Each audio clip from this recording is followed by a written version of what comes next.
Hey guys, JB here from Alpha Wolf Consulting, coming to you today with another episode of Spirituality and Me. And this episode's going to be about how I talk to God. So about talking to God and sort of communicating, with our idea of God. And, really having a look at,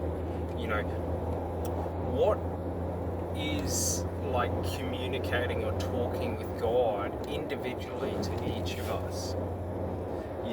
What does it mean? And, speaking with God is a very, very personal thing that everyone does in any moment of life. We're just not consciously aware of it, or we don't sort of name it as God. We're talking to ourselves. But a key thing to understand is even in talking to myself, I'm talking to God, because I am God. Like, we all are God. I am life, therefore I am God. Like, God is all things living, all things inanimate. So it's really important, because when we start to understand, the higher powers or God or spirituality in life, it's a way for us to achieve everything we want externally, internally. So, for example, in life, if I'm, feeling lonely or feeling upset or sad, I can always just close my eyes and start talking to God and have everything I want, in the sense of, feelings and emotions and, wisdom, knowledge, like anything we sort of need in life. For example, if you need guidance in decisions you're going to make, close your eyes and start a conversation with God. And, it's as simple as having a conversation with yourself, but you get the added benefits of having someone to talk to that you can listen back to what they have to say.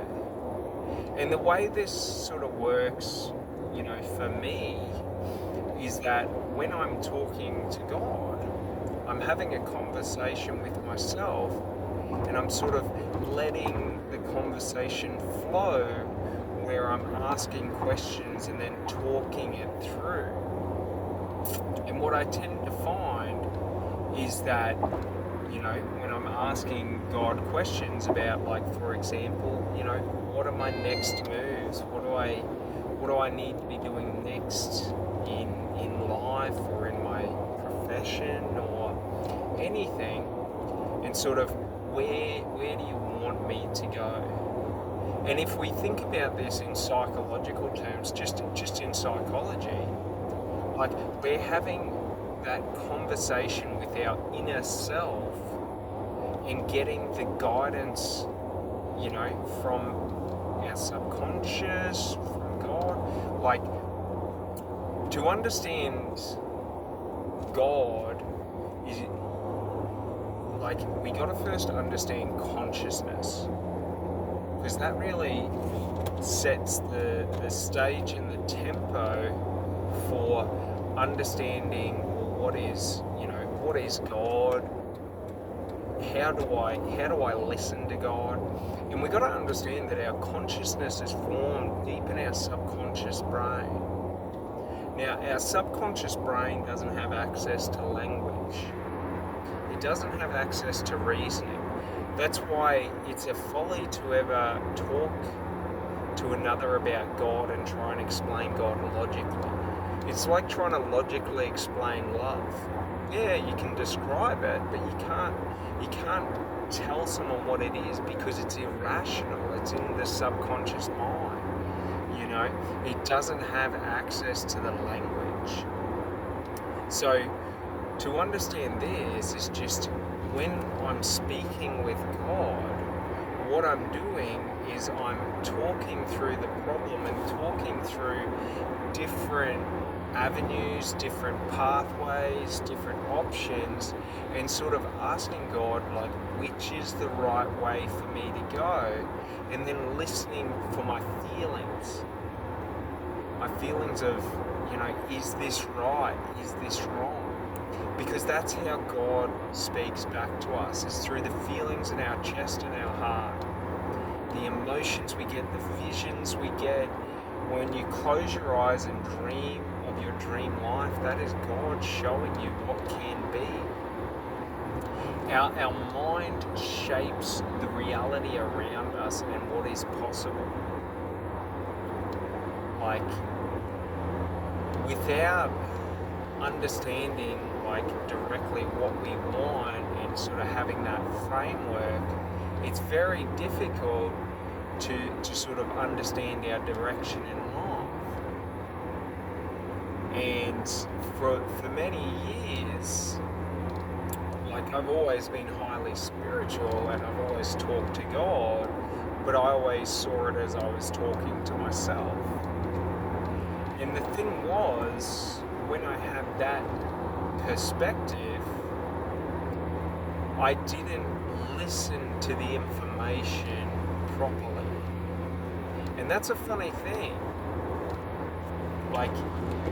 If I understand these feelings I get when I speak to God, is God talking back to me, I'm going to be a lot more likely, personally, to really dive into understanding those feelings and sort of listening to them and trying to work out the right direction.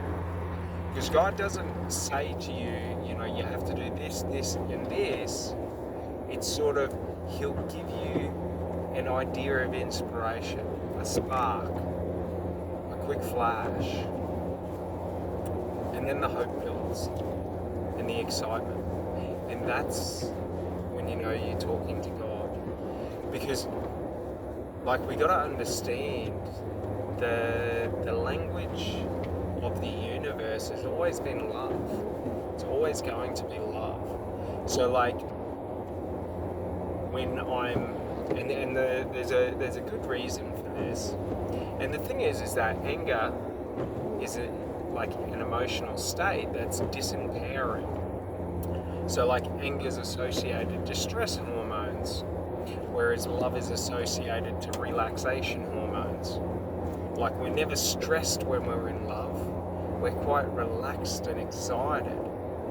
But when we get stressed about love, we start to degrade and come down. And we start to become fearful and see lack and loss and all these different things. So it's very important, because when we're talking with ourselves, with God, with anyone, we always want to be talking from a place of love, because that's a place of empowerment. It's an empowered state in our mind, because when we're in love, we can do anything. Nothing is too difficult. When we're in fear or lack, we can't do anything. Everything has challenges and hurdles associated with it. So just understanding the shift in perspective in our mind alters how our mind functions. That's why if you close your eyes and you talk to God, you'll always start to feel loving, and you feel really good about yourself, and you feel really good, and you'll feel empowered. And it's if you pray to God for strength, you will get challenges to build your strength. If you pray to God for financial wealth, you will get abundant opportunities to work through. If you pray to God for love, God will show you how to love yourself.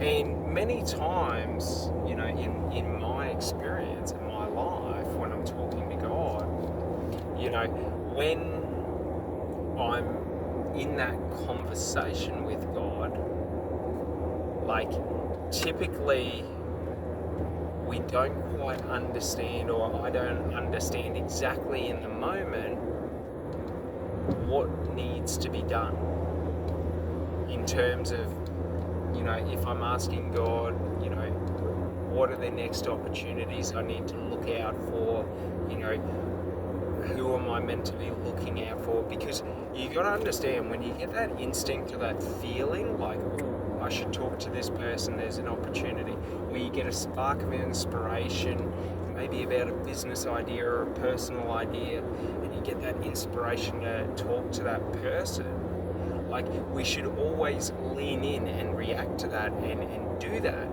because from my experience, that is typically when God is speaking to me.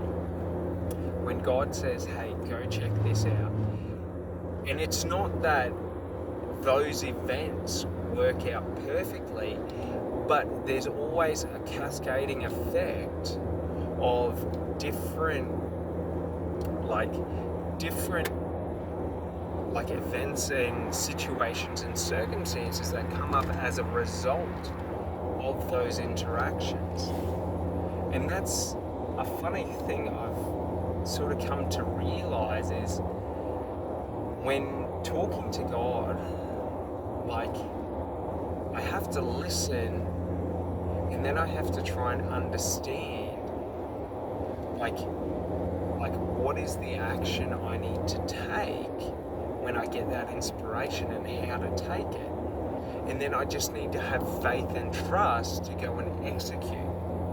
Now, a funny thing is like, in my life, nothing is ever simple or easy.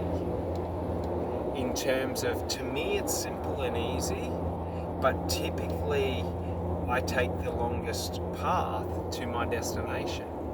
Life's about the journey. So like, in business and career, I will always choose to build slow and long. To build the foundation solid means the building will last. So, like, but it's not my natural instinct to do that. Like, I always want to do that, but I also want it immediately. And that's the thing to understand, is that with God, when we're saying, I want to do this with my life, I want this, I want this, I want this, well, there's no time frame to getting it. We can have it today, or we can have it in 2 years. But there is an amount of work and effort required to build it up. Like, you don't just go into sales and say, God, I want to be the best salesperson, and then tomorrow you're the best salesperson. No, God will inspire you and give you information to become the best salesperson. God will give you events. God will tell you who to talk to. He'll give you lucky feelings. And this is really important to me, because the more I sort of focus in on spirituality and sort of talking to God and trying to align myself to the universe and the universe's will, it really sort of challenges me through having to be patient, through having to believe without sight. And it's a funny thing, because so many days, I feel on top of the world, and then a couple of, the next day, I'll start to feel doubt. I'll start to feel, like I'll second guess myself, or, I'll start to, think, oh, maybe this won't work, maybe that won't work, maybe I have to do this or that, maybe, and it's funny because, like, I was talking to God, yesterday, and really having a conversation with him just around some things that I'm doing personally in my profession. And sort of, it's funny because the conversations I was having were the same conversation again and again and again. Am I on the right path? Am I taking the actions I need to take? Like, am I doing enough to be able to get where I want to be? And sort of what I realized was that, like, you know, God's already proven, that he's speaking to me. Like, I already know this in my heart. And it's sort of the realization I had is that, like, ye of little faith, you know, like, imagine this: you hire someone in a marketing company, let's say, and they come to you every day and they say, am I doing the right thing? Am I doing enough work? And they're constantly doubting what you've said to them. So you might have told them, yeah, you're doing a really good job, you're killing it, and then they're constantly doubting it. And it's sort of like, what I realized in my own life was that, like, I was speaking to God, but I wasn't believing it, And that's a funny thing about faith, is that, like, God doesn't say, like, you have to believe in me all the time. But it's sort of like, if you believe in my word, if you believe in me, like, you have to have faith without sight,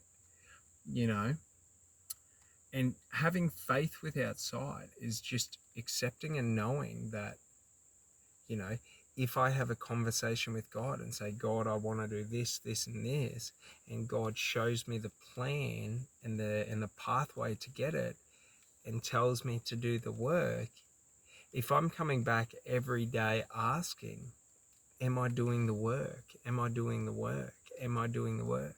I'm not actually living in faith or, having faith without sight. It's faith on condition. If you show me these results, I'll believe for tomorrow. If you show me these results, I'll keep believing. And that's a funny thing, because, like, if we take, for example, Moses and the slaves in the desert, like, God didn't set out a map.